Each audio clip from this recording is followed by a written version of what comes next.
Bismillahirrahmanirrahim. Assalamualaikum warahmatullahi wabarakatuh. Alhamdulillahirabbil alamin. Kita ucapkan syukur kehadirat Allah Subhanahu wa taala. Ada Pak syukur enggak? Ada ya. Yang telah memberikan kita nikmat sehat, nikmat iman, nikmat Islam, sehingga pada maghrib ini kita dapat sholat berjamaah di Masjid Al-Intisam. Dan nanti akan kita teruskan dengan sholat isya berjamaah insyaallah. Kita teruskan kajian kita dalam buku Fikih Muamalah, Konsep dan Praktek yang ditulis oleh Dr. Ibdal Syaimah dan saya sendiri. Ya, ini dia bukunya. Kita masuk halaman 16. Ya. Pada pertemuan yang lalu kita sudah membahas prinsip-prinsip dalam muamalah. Yang pertama, tidak menggunakan cara-cara yang batil. Kita sudah jelaskan. Dan yang kedua adalah meninggalkan perkara yang subhat. Ya. Ini prinsip yang kedua dalam muamalah. Para jamaah sekalian maupun yang ada di YouTube, yang kedua ini, ya, perkara subhat ini, itu artinya adalah wilayah yang samar-samar, ya, atau dalam bahasa Inggrisnya gray area, abu-abu, wilayah abu-abu, tidak hitam tidak putih, ya, kita nggak tahu ini halal apa haram, ragu-ragu kita, ya berarti abu-abu namanya. Ya, nah tidak jelas halal haramnya. Padahal dalam hadis dijelaskan al halalu bayyin wal haramu bayyin. Yang halal itu jelas, yang haram itu jelas. Tetapi ada di antara keduanya yang gray area ini wa bainahuma mutasyabihat. Di antara keduanya ada yang namanya subhat, mutasyabihat, perkara-perkara yang subhat. Apa arti subhat? Tidak jelas halal dan haramnya, ya. Makasih. Nah, kalau ini jelas ini, jelas ini, ya, jelas zatnya, jelas halalnya, ya, jelas warnanya, ya. Jadi kalau kondisinya adalah abu-abu, ya, maka kondisi ini akan membuat seseorang mudah terjerumus ke dalam perbuatan dosa. Ya. Nah, agar aman dan tidak terjerumus dalam jurang dosa, sebaiknya kita hindari wilayah yang abu-abu ini. Nah, itu dia. Aman gitu. Kan? Kalau kita ragu, ini halal apa haram? Kan bagusan kita tinggalin. Kalau halal ya nggak apa-apa kan, kalau haram alhamdulillah kan gitu. Beda kalau kita terima atau kita lakukan, kita nggak tahu ini halal apa haram. Kita lakukan, wah mudah-mudahan halal nih. Tahu-tahu haram, wah sudah, ya. Nah, kita akan terus tersiksa, ya, dengan apa yang dulu pernah kita lakukan. Nah, para jemaah sekalian, hati manusia itu akan menjadi tenang dalam kebaikan, ya, dan hilang ketentramannya jika hati tersebut berada dalam kejahatan. Nah, ini sudah fitrah manusia ini. Kalau kita berbuat baik itu tenang. Beda kalau kita berbuat jahat, rasanya gelisah, rasanya nggak tenang, ya, rasanya nggak tenang. Ya, coba tanya sama orang-orang yang korupsi gitu, ya, pensiunnya nggak tenang, ya, coba tanya, ya. Nggak tenang. Kenapa? Karena memang kejahatan itu membuat hati kita tidak tenang. Tapi coba orang yang pensiun kemudian semasa dia tugas dia berbuat benar, ya, tidak melakukan hal-hal yang bertentangan dengan syariat Islam, tidak korupsi, tidak segala macam, maka pensiunnya itu tenang, ya. Di hari tuanya dia nikmat, bahagia, ya, dia menikmati ibadah di masjid bahagia gitu, karena tenang hatinya, ya. Nah, jadi sesuatu yang tidak jelas kebaikannya itu akan mengakibatkan keraguan-keraguan dalam hati kita.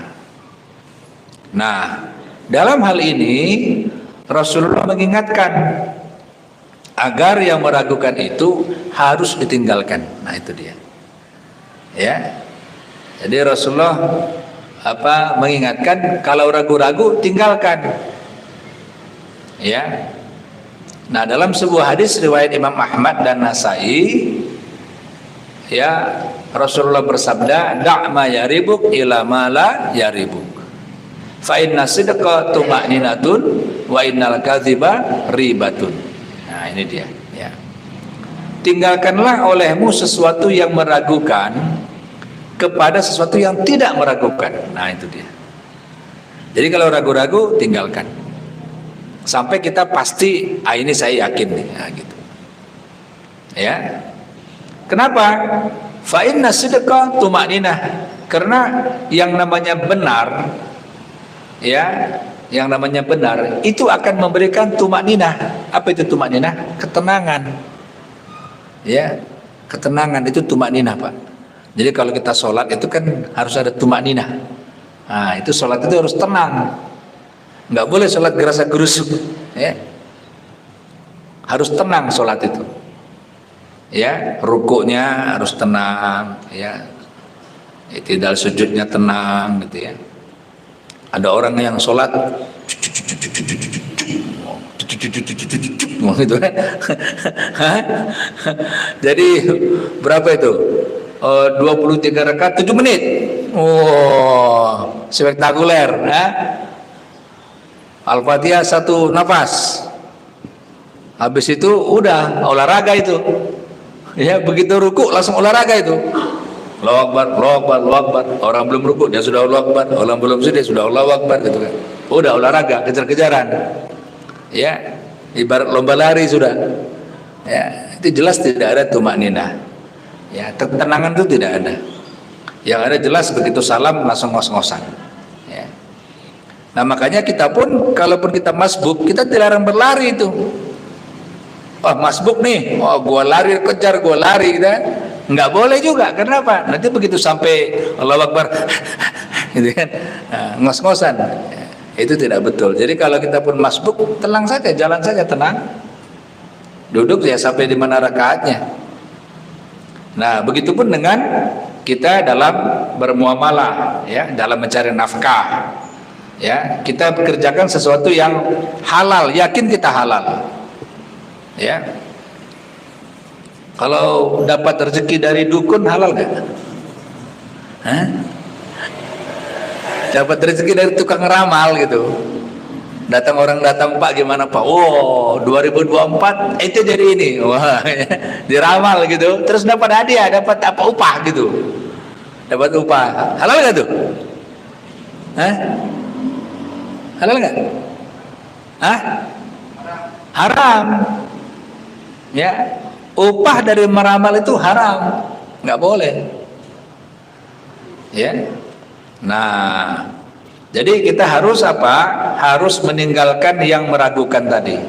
Kenapa? Karena dia akan membuat ketenangan. Wa innal kadhiba ribatun. Tapi kebohongan akan menimbulkan kegelisahan. Nah, ini dia. Ya, tapi bagi orang yang beriman. Kalau orang yang tidak beriman mungkin kerjaannya bohong terus.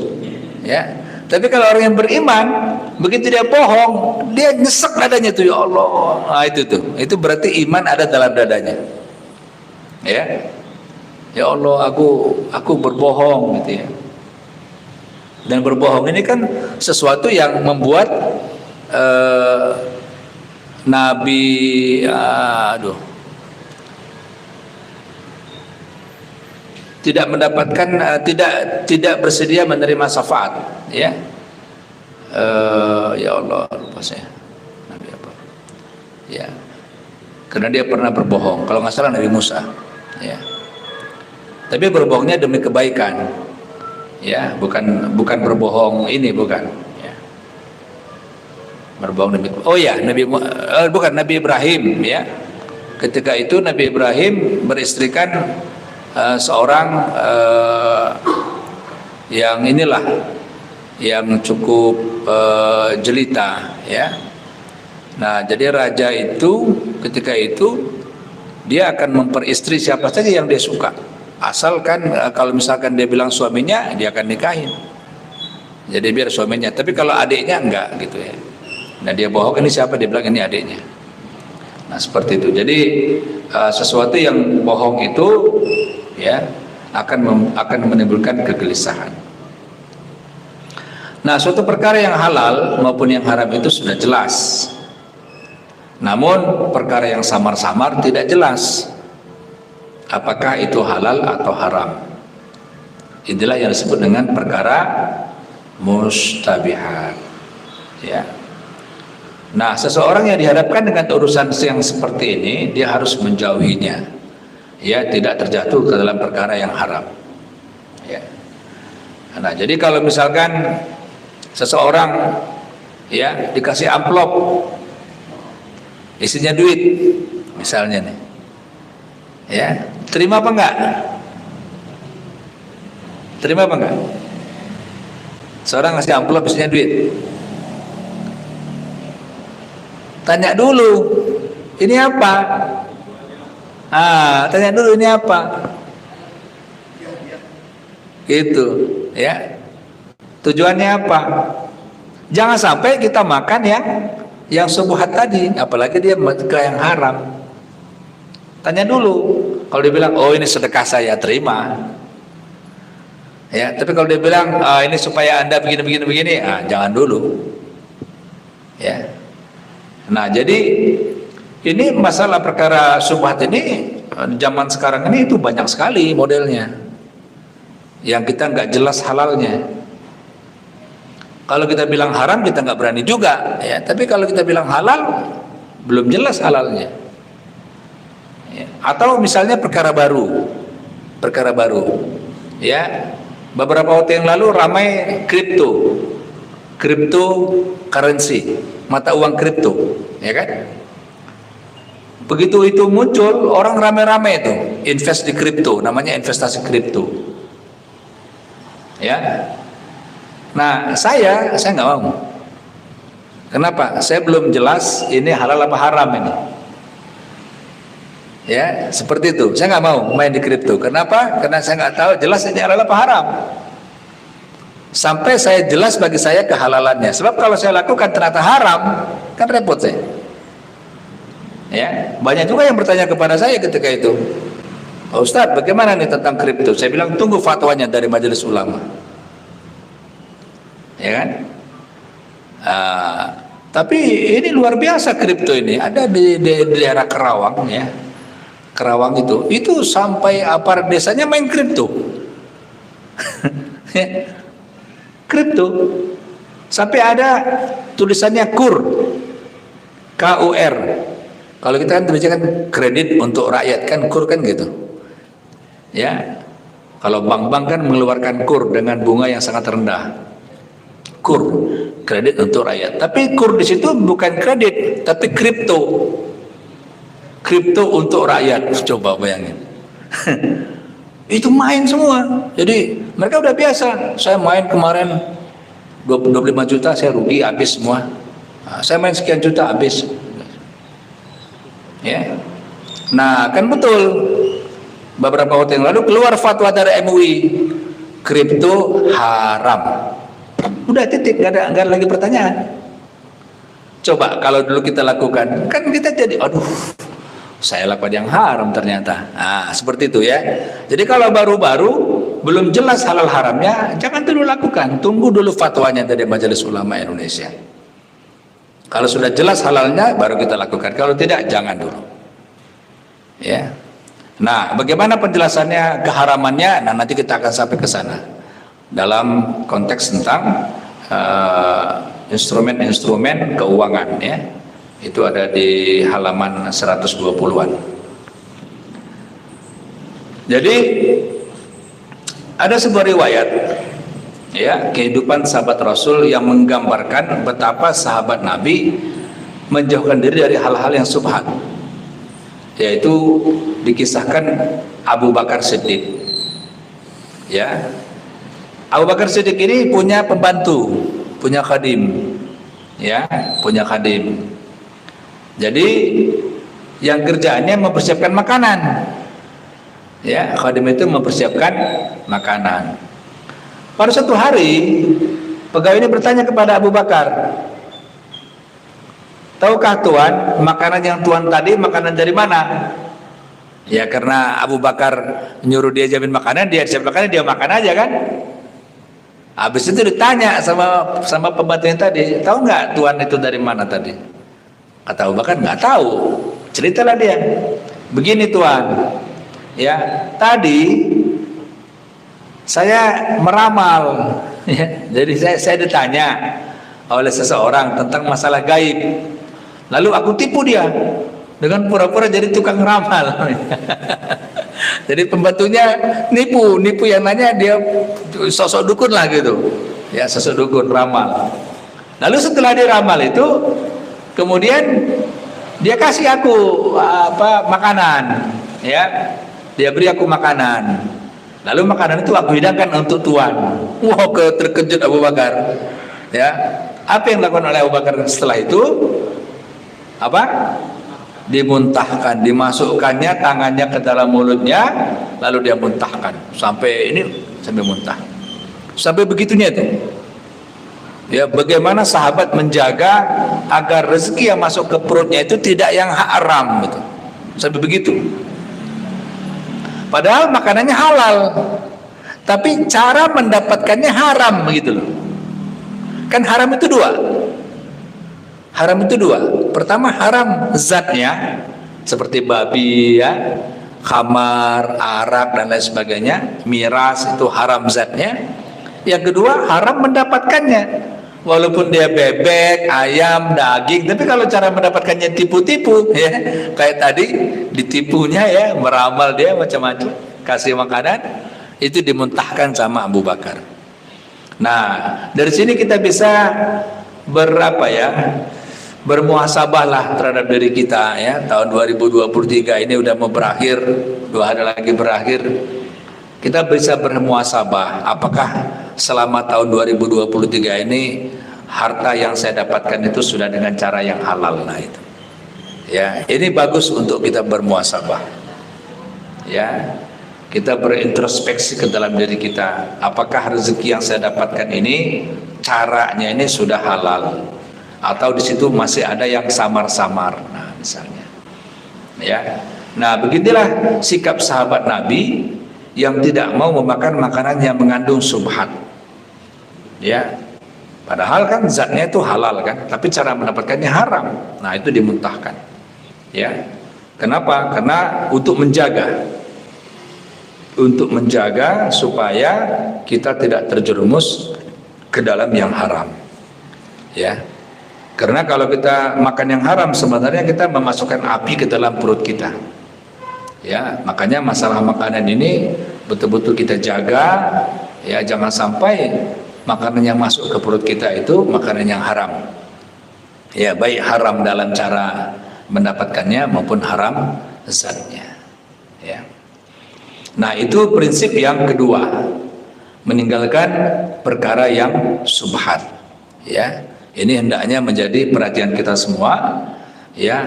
Apabila ada rezeki-rezeki yang tidak jelas, lebih bagus jangan diterima, daripada kalau kita terima kita terjerumus ke dalam dosa, ya. Lalu yang ketiga ini prinsip muamalah yang ketiga adalah samahah dalam transaksi. Samahah ini adalah mempermudah dalam transaksi, ya. Nah, prinsip mempermudah bukan mempersulit merupakan salah satu etika dalam bisnis Islam, ya.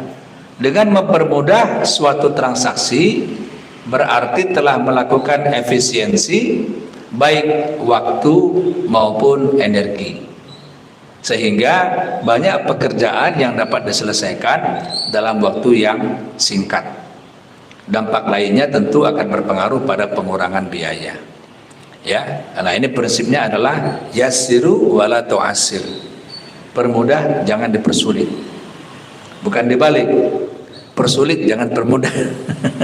Ya, persulit dulu, ya, jangan dipermudah. Ya, jangan begitu. Ya, bisnis itu permudah, jangan dipersulit. Ya, nah makanya banyaklah kemudian model bisnis-bisnis seperti Indomaret, Alfamart. Ya, itu kan prinsipnya mempermudah orang belanja itu. Ya, dibuat senyaman mungkin, ya, lalu harganya jelas. Nah, ketika orang datang dia nyaman belanja, dia pilih harganya udah jelas, tidak perlu tawar-tawar kan, tinggal bayar pulang. Ya, itu prinsipnya adalah mempermudah. Daripada kita tanya lagi harganya berapa, terus tawar-tawar lagi, ya. Nah, jadi ini adalah konsep mempermudah. Yasir wala tu'asir, atau samahah tadi. Ya.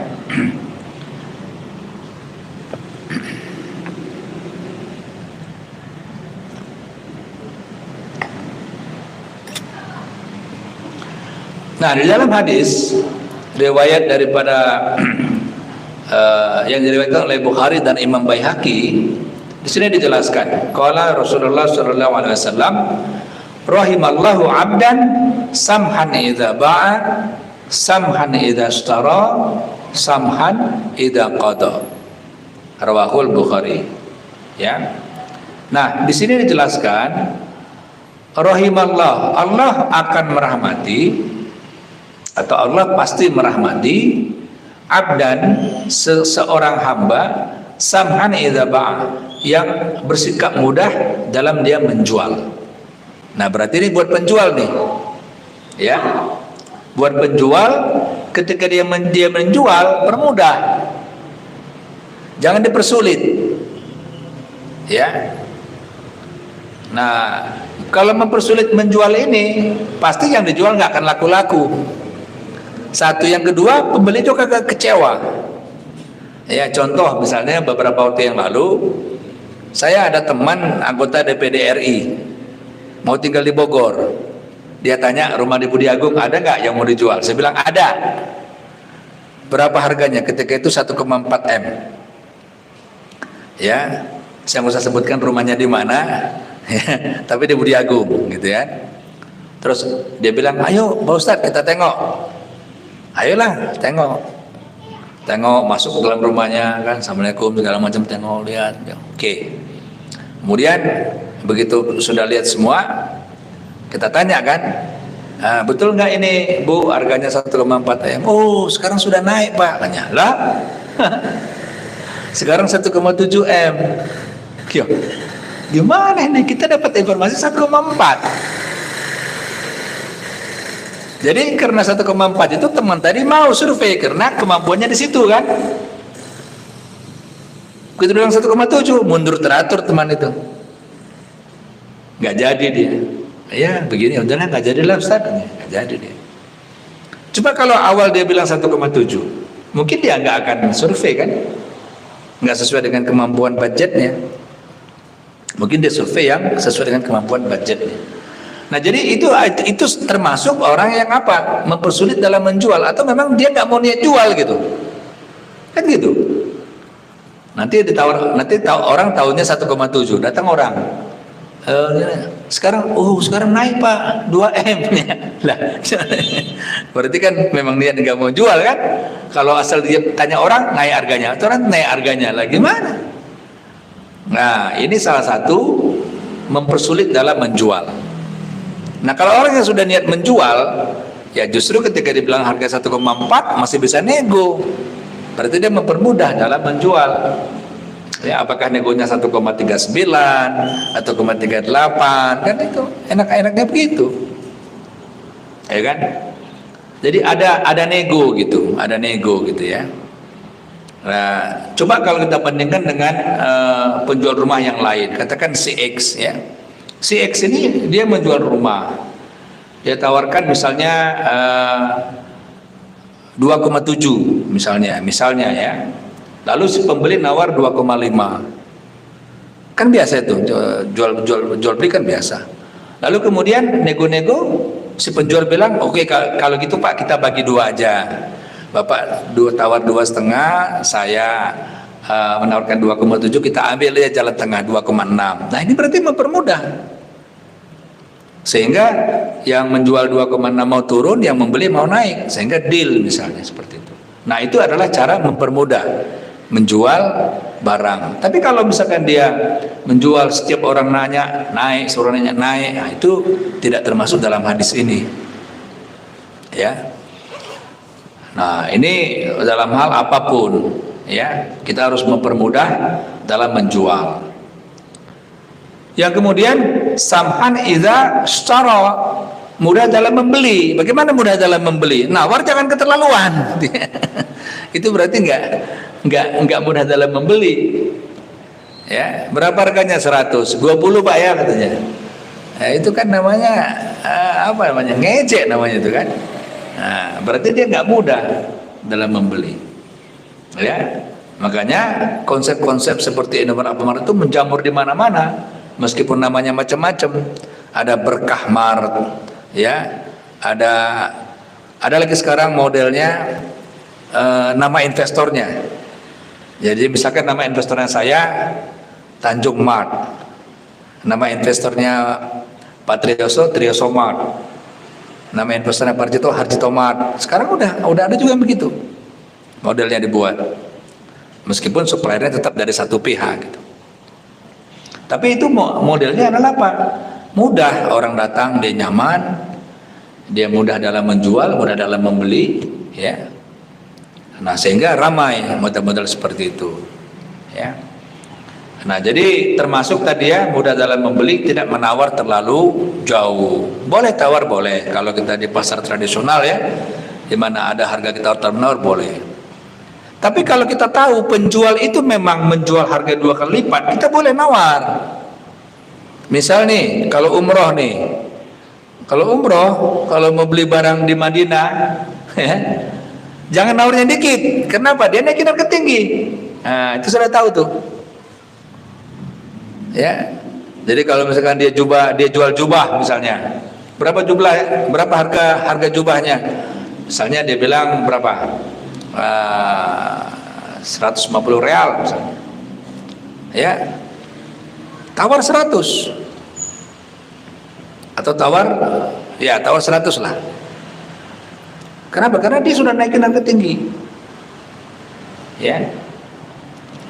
Atau tawar sajadah, ya kita beli sajadah seperti ini, berapa? 200 doang. Tawar 100 atau 120. Ya, karena biasanya dia memang jual di pasar-pasar tradisional ya, jual tinggi. Kecuali kalau di mall-mall yang bermerek, nah itu nggak bisa ditawar itu.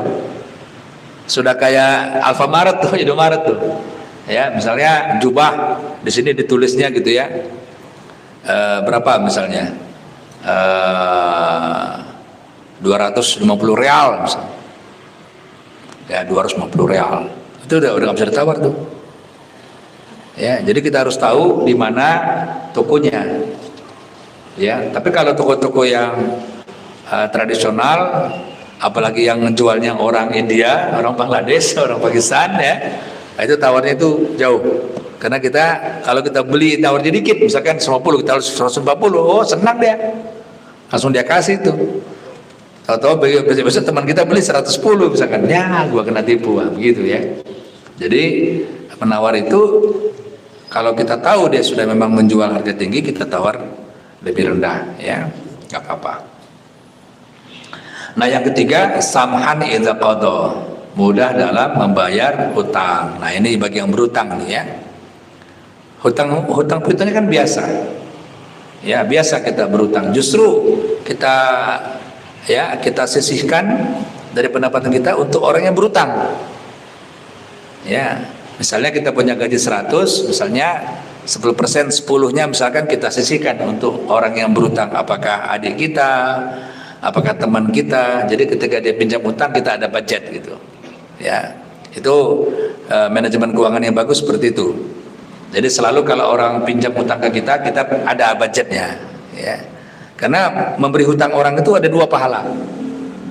Ya, pahala pertama kita menolong orang, menolong dia, Ya, karena orang berutang itu kan pasti dia udah nggak ada cara lain tuh, udah nggak ada jalan lain gitu. Mungkin kalau dia masih bisa jual barang, dia jual barang. Ya, tapi kalau udah nggak ada lagi kan, ya terpaksa dia berutang. Nah, orang berutang itu sebenarnya apa ya? Ada malunya juga kan? Ada tebal-tebalan muka dikit lah gitu kan, ketika pinjem lah gitu. Itu rasanya gimana gitu ya? Nah, tapi kalau kita kemudian kita pinjamkan, maka kita dapat dua pahala. Pahala pertama menolong orang. Pahala kedua apa? Silaturahim. Nah, itu dia. Ya, dengan kita pinjamkan, maka dia akan semakin cinta sama kita. Ya, itu bagi yang memberi hutang. Nah, cuman bagi yang berutang dia harus paham juga. Ketika dia berutang, maka dia punya kewajiban untuk membayar hutang. Nah, ya. Ini saya sudah bahas beberapa waktu lalu etika berutang ya. Dia harus ketika berutang dia harus punya niat untuk membayar hutang. Ketika dia punya niat, Allah mudahkan. Nah, gitu. Tapi kalau dia nggak punya niat, wah udah susah itu. Susah. Ya, apalagi kalau kita punya niat dipercepat misalnya. Ya. Pengalaman saya dulu ya pertama beli mobil Avanza dulu. Dengan pembiayaan bank syariah, saya niat udah pokoknya saya cicilan mobil akan saya percepat sebelum masa waktunya, itu niat saya itu. Alhamdulillah lunas sebelum waktunya gitu. Jadi kalau kita niat, Allah akan bantu. Nah, begitu pun kalau kita bayar hutang ya, jadi kalau kita bayar hutang, niat kita bayar, Allah akan bantu. Ya, nah jadi termasuk mudah dalam membayar hutang. Kapan yang kita janjikan kita bayar.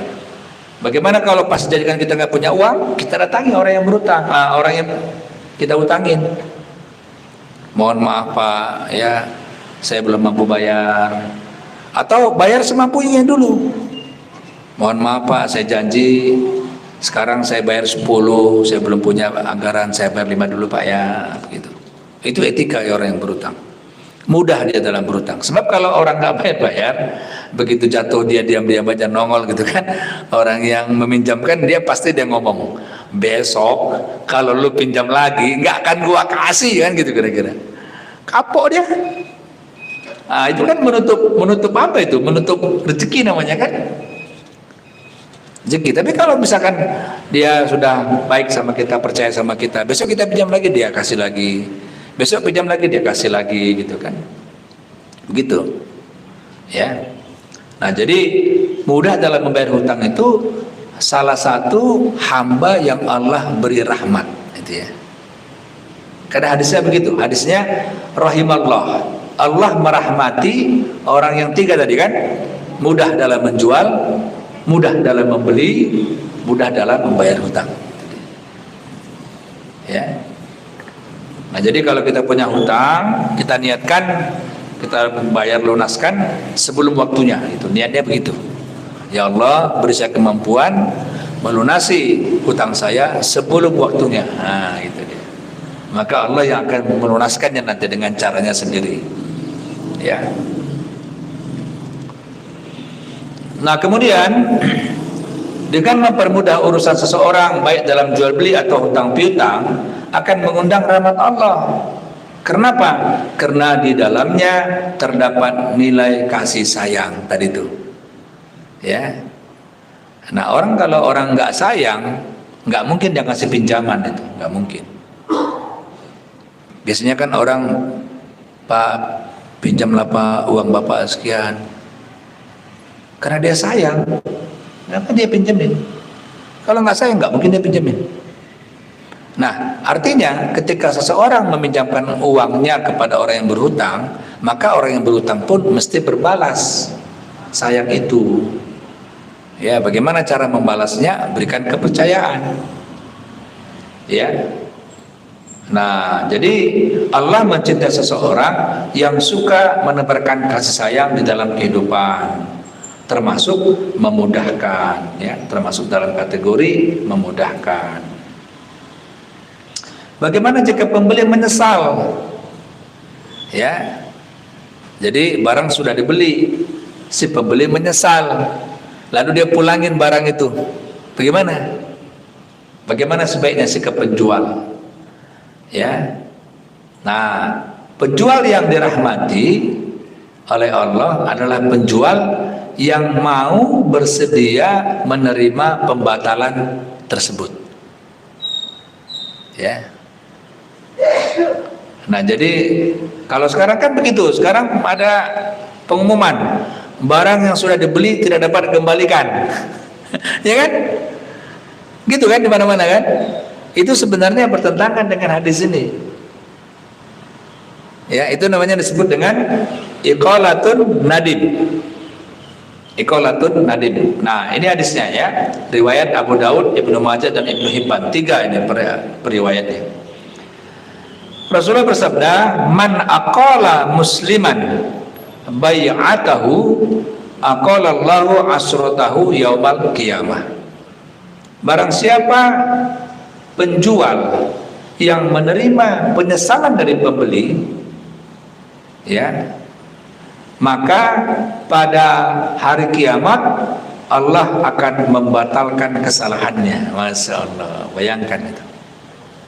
Ya, pembeli menyesal, tapi ini benar-benar ya, bukan karena dibuat-buat. Pembeli menyesal, lalu dia pulangin barang itu, lalu si penjual menerima dan mengembalikan uang sejumlah yang dia beli, maka itu merupakan rahmat Allah akan turun dan Allah akan membatalkan kesalahannya. Artinya dia memperoleh ampunan. Ya, nah cuman kita yang punya hadis yang mengamalkan orang Tionghoa. Ini saya punya pengalaman pribadi nih masalah ini. Ya, jadi ini peristiwa ini berapa tahun yang lalu. Saya ke Bekasi silaturahim ke pesantren At-Taqwa, ya, Ki Nur Ali. Lalu pulang dari sana, anak saya Fahmi yang sekarang kuliah di Pakistan, dia pingin minta dibelikan semacam apa namanya dulu tuh, game board atau apa gitu. Ya, saya bilang udah nanti aja di Bogor, kita ini masih di Bekasi. Dia nangis-nangis terus kan minta. Akhirnya di jalan ada saya lihat toko handphone yang besar, ya, saya mampir lalu nanya itu barang ada berapa harganya, sekitar itu kalau nggak salah sekitar itu 400 ribuan. Saya bilang oke, saya beli. Rupanya barang itu mesti ya kayak gitu ya, kayak kotak gitu ya, dibuka kotaknya, dibuka segelnya, terus mesti diaktifasi lah gitu ya, ada telepon aktivasi gitu ya. Nah, sementara aktivasi itu berlangsung, ada orang ya naik motor gitu, dia mengembalikan flash disk. Dia bilang kok, dia bilang ini saya kembalikan flash disk karena kemarin saya beli sekian giga, kok ini cuma isinya berapa lagu sudah penuh, dia bilang. Ya, ini saya mau kembalikan. Saya lihat reaksi Singko itu ya, tanpa dia bertanya kapan dibeli, ke siapa membeli, ya, kenapa ini barang dipulangkan, nggak ada yang nanya itu. Dia cuma nanya berapa kemarin dibelinya. Dibilang sama orang itu 75.000 kok katanya. Langsung si kok ngambil uang di laci 75.000, langsung dikembalikan. Ini Pak uang Bapak. Terkejut saya. Flash disk itu kan biasanya kan kalau baru kan di dalam apa, di plastik kan, dilaminatin gitu kan, plastik gitu. Artinya kalau sudah dibuka berarti bekas, dia balikin gitu kan. Tanpa nanya ke siapa belinya, dia balikin itu Bang. Kaget saya. Nah, habis itu pembeli terus banyak ya, dia sama istrinya berdua. Ini peristiwa ini nggak saya lupakan karena bagi saya berkesan. Ya, lalu terus orang beli terus apa? Nah, dia terus berusaha menelepon untuk mengaktifasi kan. Sementara jam terus berjalan kan. Dari jam 7 sudah sampai hampir jam 8. Lama juga itu proses itu. Terus saya bilang, kok masih lama enggak? Ini udah malam nih, saya mau ke Bogor masih jauh, saya bilang. Ya. Dia bilang, Wah ini saya coba tadi aktifasi belum bisa. Udah Pak, gini aja Pak, Bapak tinggal aja. Ya nanti Bapak ke Bogor nanti kemalaman, Bapak tinggal aja ini. Saya bilang, loh kok kan itu sudah segelnya udah dicabut, udah diaktifasi. Gimana itu? Udah Pak, nggak apa-apa katanya. Udah Bapak tinggal aja. Wah tambah terkejut lagi saya. Ya, artinya saya nggak ngerti apa pertimbangan dia dan bagaimana dia menjual barang itu, kan sudah nggak disegel lagi. Tapi dia karena kita kelamaan menunggu ya, kemudian aktivasinya tidak berhasil, lalu kita harus pergi. Dia dengan ikhlas, tanpa adanya, saya lihat dari wajahnya, tanpa adanya keberatan, sama sekali nggak ada. Saya lihat wajahnya, bener kok, saya bilang. Iya Pak, bener Pak, silakan aja. Bapak masih jauh, nggak apa-apain, nggak apa-apa tinggal di sini, nggak apa-apa. Itu saya bilang, itu saya geleng kepala itu. Jadi dua peristiwa yang orang lain yang saya lihat dan peristiwa yang menimpa saya sendiri. Ya, jadi kalau yang tadi kan pembelinya menyesal tuh, kok dia beli barang begini kualitasnya dikembalikan kan. Nah kalau saya bukan saya menyesal, tapi karena dia melihat bagaimana saya betul-betul membutuhkan waktu untuk kesana dan saya sudah terlalu lama menunggu. Jadi ini konteksnya adalah apa? Mempermudah kan? Samahan idza ba'a tadi, mempermudah dalam menjual. Jadi kalau menjual begitu sulitnya prosesnya, maka dia persilakan kita untuk tidak melakukan itu. Ya. Nah itu terus terkesan ya. Jadi sering saya berikan contoh ketika mengajarkan fikih muamalah di kampus juga begitu. Ya. Jadi jangan khawatir dengan rezeki, gitu ya. Kalau kita sudah mengamalkan hadis, jangan khawatir dengan rezeki. Dan itu saya lihat tokonya itu nggak berhenti orang belanja itu. Ya, saya pikir mungkin begini itu, karena sudah begini orang percaya sama dia.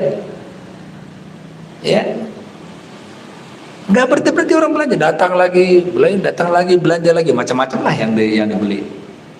Karena cukup lama saya di sana menunggu itu, hampir 1 jam. Menunggu, telepon lagi, batal lagi, dia lainnya orang yang beli lagi, telepon lagi, nggak bisa lagi, dia lainnya lagi, kan orang kan ngantri kan, ya sebentar, apa lagi, telepon lagi, ya lama jadinya, ya. Nah jadi saya bilang kita yang punya hadisnya, orang lain yang mengamalkannya. Nah ini bagi pedagang-pedagang Muslim ini harus diapakan, ya harus diingatkan, ya diingatkan bahwasanya barang siapa di antara penjual yang menerima penyesalan pembeli, dalam arti pembeli membatalkan belanjanya, maka Allah pada hari kiamat akan membatalkan kesalahannya, dalam arti dia akan memperoleh ampunan. Ya, itu prinsip yang ketiga. Prinsip yang keempat kita bahas pada pertemuan yang akan datang.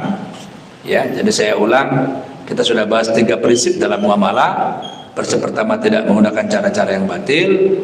Prinsip kedua adalah meninggalkan perkara yang subhat, dan prinsip ketiga adalah mempermudah dalam transaksi. Kita masih punya waktu 3 menit, ada pertanyaan? Silakan.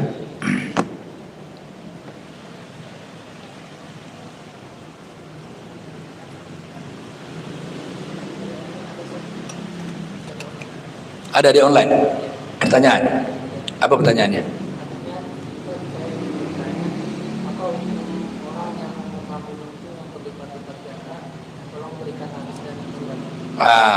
Apa hukumnya orang yang mengambil untung berlipat-lipat ganda?